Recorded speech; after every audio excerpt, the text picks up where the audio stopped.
Morning students. जैसा कि हम हमारा टॉपिक पढ़ रहे थे, उसमें आज हम जो टॉपिक पढ़ेंगे वो है फूड प्रिजर्वेशन। उसके मेथड्स कौन कौन से होते हैं और फूड टॉक्सिन्स क्या होते हैं और हमारी बॉडी पे क्या इफ़ेक्ट करते हैं। तो food preservation it is the process of treating and handling food to stop और slow down food spoilage, loss of quality, edibility और nutritive value and thus allow for longer food storage. Food preservation एक ऐसा process है जिसमें हम food को ऐसे treat और हैंडल करते हैं जिसकी वजह से जो फूड स्पॉइलेज है वो कम हो जाता है, उसकी क्वालिटी खोती नहीं है और उसकी न्यूट्रिटिव वैल्यू बनी रहती है। और आगे क्या होता है, जो फूड है उसको हम लॉन्गर टाइम तक स्टोर कर सकते हैं। नेक्स्ट हम देखते हैं इसके कौन कौन से एडवांटेजेस हैं। तो food preservation prevents the food from being spoiled by the action of enzymes and micro organisms. जो फूड प्रिजर्वेशन है वो प्रिवेंट करता है फूड को किसी भी माइक्रो ऑर्गेनिजम्स या फिर एंजाइम्स के एक्शन से स्पॉइल होने से बचाता है। तो इसका पहला एडवांटेज है कि हमारे फूड को ये किसी भी एंजाइम के एक्शन से या किसी भी माइक्रो ऑर्गेनिज्म के एक्शन से स्पॉइल होने से बचा सकता है। Next, food preservation increases the safe storage period of food stock. जो फूड प्रिजर्वेशन है वो किसको बढ़ाता है, safe storage period of food stock. Food stock जैसे कि हम अपने घर में रेफ्रिजरेटर्स का यूज़ करते हैं, तो उसमें हम जो भी फूड स्टफ्स डालते हैं वो एक लॉन्ग टाइम तक हम उसको यूज़ कर सकते हैं। तो ये एक तरीके का फूड प्रिजर्वेशन का मेथड है जिससे हम फूड को प्रिवेंट कर सकते हैं और आगे के लिए उसको यूज़ कर सकते हैं। Next, it increases the availability of out off season food stuff. ये किसकी अवेलेबिलिटी बनाता है, जो out off season food stuffs हैं उनकी अवेलेबिलिटी बनाता है। मेनली ये जो फूड्स हैं वो डीप फ्रीजर्स में ही हम उसको स्टोर कर सकते हैं ताकि हम उसको आने वाले सीजन्स में भी, जब उस सीजन्स में वो ना हो तो उसको हम यूज़ कर सकें। तो ये इसकी कुछ एडवांटेजेस हैं।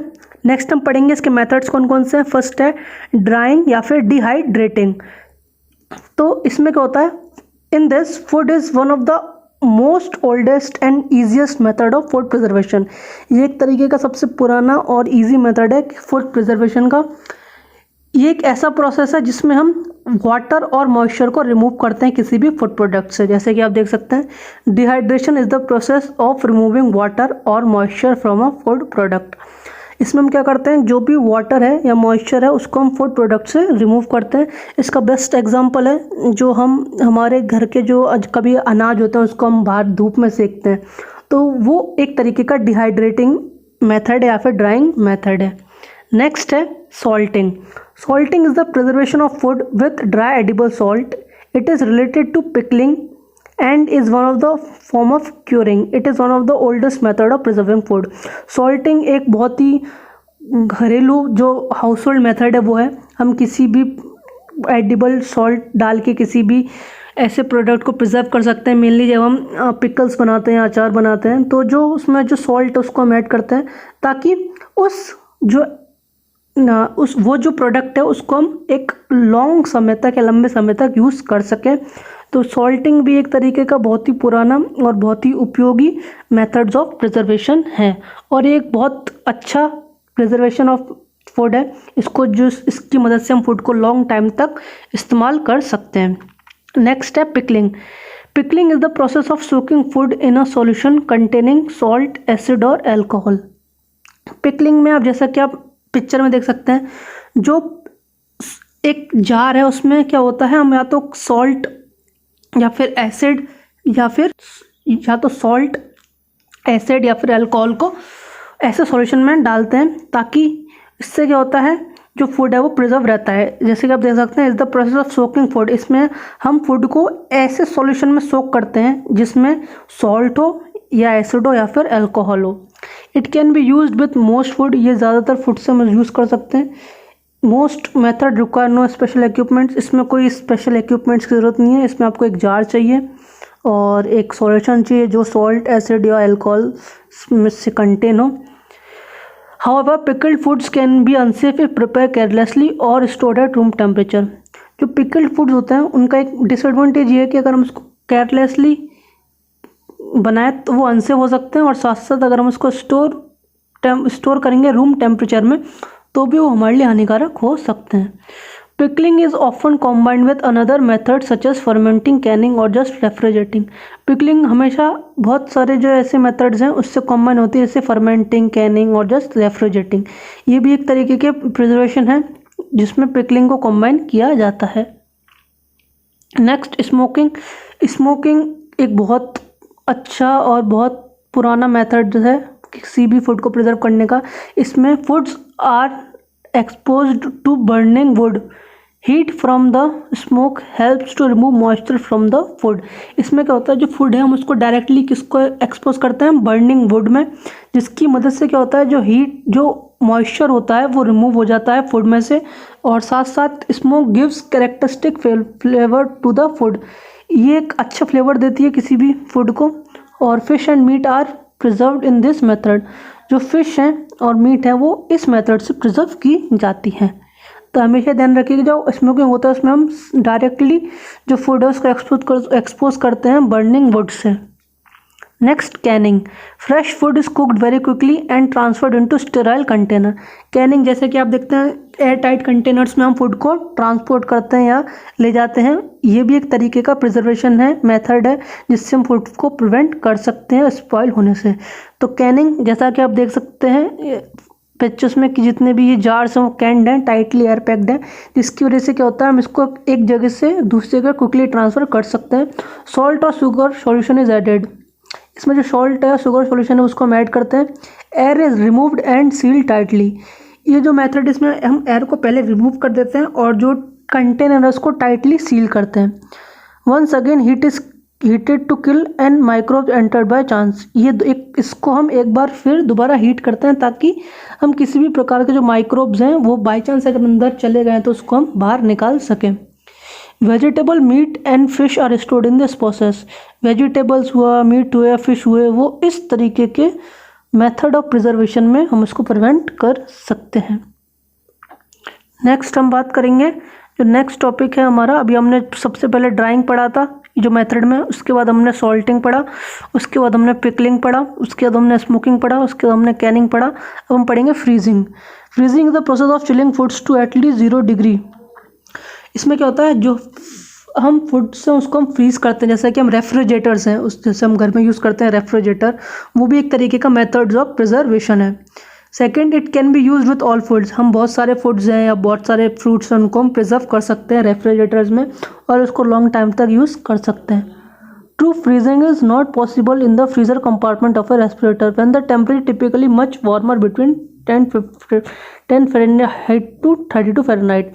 इसमें क्या होता है जो ट्रू फ्रीजिंग है, कई बार हमारे फ्रिज में तो कंपार्टमेंट होता है फ्रीज़र कंपार्टमेंट, उसमें हम इन फूड को नहीं रख सकते हम क्योंकि वो बहुत ज़्यादा चिल्ड रहते हैं। तो इसलिए हमेशा जो फूड है हमें लोअर कंटेनर में ही रखने ताकि हम उसको ईजिली प्रिवेंट कर पाएँ उनके स्पॉइलेज से और हम उसको ईजिली यूज़ कर सकें। नेक्स्ट है vacuum packing. Vacuum packing is a method of packaging that removes air from the package prior to ceiling.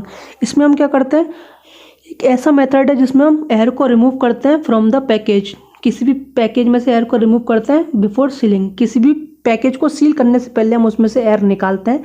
This method involves placing items in a plastic form packages, removing air from inside and ceiling the packages. इसमें हम क्या करते हैं, this method involve placing items in a plastic form. इसमें हम plastic forms में item को place करते हैं, उसमें से एयर को रिमूव करते हैं और फिर उस पैकेज को सील करते हैं। Shrink film is sometimes use to have tight fit to the contents. कई बार एक पतली फिल्म भी यूज़ की जाती है ताकि टाइटली फिट कर सकें हम कंटेंट को, ताकि एयर उसके अंदर ना जाए और फूड को स्पॉइल नहीं कर पाए। नेक्स्ट जो हम पढ़ेंगे, फ्रीजिंग के बाद हमने वैक्यूम पढ़ा, वैक्यूम के पर्पस पढ़ सकते हैं। To remove oxygen from the container to extend the shelf life of foods. इसमें हम क्या करते हैं, ऑक्सीजन को कंटेनर से रिमूव करते हैं ताकि जो लाइफ है फूड की वो ज़्यादा रहे और फूड स्पॉइलेज कम से कम देखा जाए।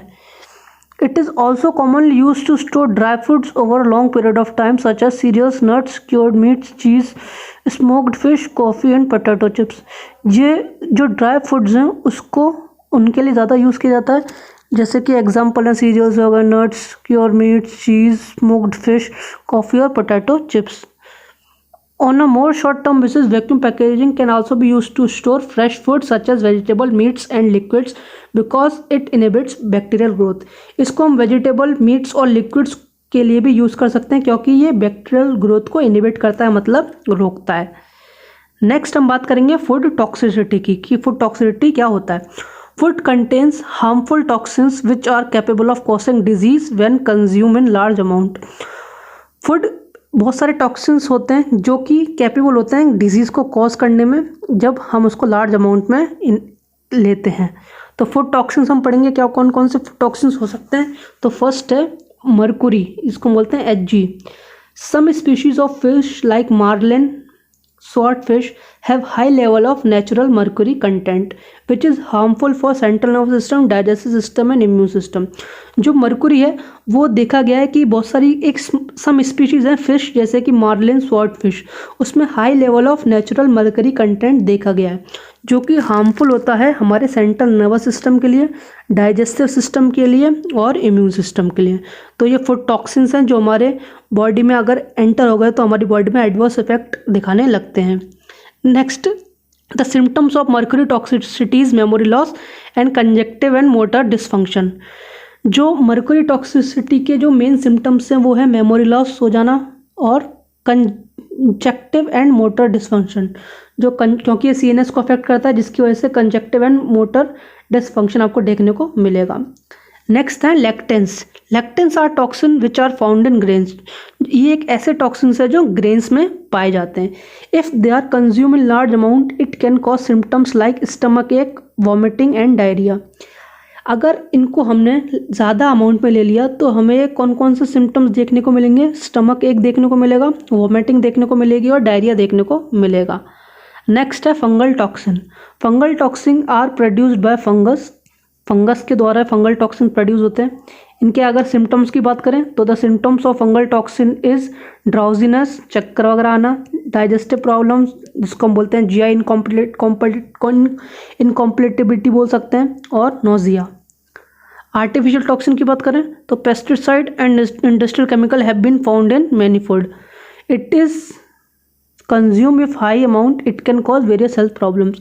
आर्टिफिशियल टॉक्सिन जैसे कि पेस्टिसाइड्स और इंडस्ट्रियल और केमिकल जो चीज़ें होती हैं वो भी हमारे फूड में पाई जाती हैं। अगर इसको हमने कंज्यूम कर लिया एक हाई अमाउंट में तो हाँ it can cause various health problems, ये हमारी हेल्थ प्रॉब्लम्स कॉज कर सकता है। नेक्स्ट है mushrooms. Mushrooms are edible product but presence of toxic substance may be harmful. Mushroom हम खाते हैं लेकिन जो टॉक्सिक सब्सटेंस का प्रेजेंट है अगर उसके अंदर तो हमारे लिए हार्मफुल हो सकते हैं, क्योंकि ये क्या क्या कॉज कर सकते हैं। It can cause severe abdominal pain and also can impair CNS। ये हमें हमारे जो एब्डोमिनल है उसको एब्डोमिनल पेन है उसको कॉज कर सकते हैं, या फिर ये जो हमारा CNS है उसको इम्पेयर कर सकते हैं। Sodium nitrate and arsenic. Sodium nitrate and arsenic are hazardous effect on health if consumed in large amount. It can impair digestive and CNS. Sodium nitrate और आर्सेनिक भी फूड टॉक्सिन्स हैं। अगर ये हमारी बॉडी में ज़्यादा अमाउंट में पाए गए या हम उसको कंज्यूम कर गए तो ये hazardous effect हमारी हेल्थ को दे सकते हैं। और इसका ये जो आर्सेनिक और सोडियम नाइट्रेट है ये किसको इफेक्ट कर सकते हैं, या तो हमारे CNS सिस्टम को इफेक्ट करेंगे या फिर हमारे डाइजेस्टिव सिस्टम्स को। तो स्टूडेंट्स आज की क्लास में हमने जो पढ़ा है वो है फूड प्रिजर्वेशंस हैं, उसके मेथड्स हैं और फूड टॉक्सिसिटी। नेक्स्ट क्लास में हम एक नए टॉपिक के साथ पढ़ेंगे। So thank you and have a nice day.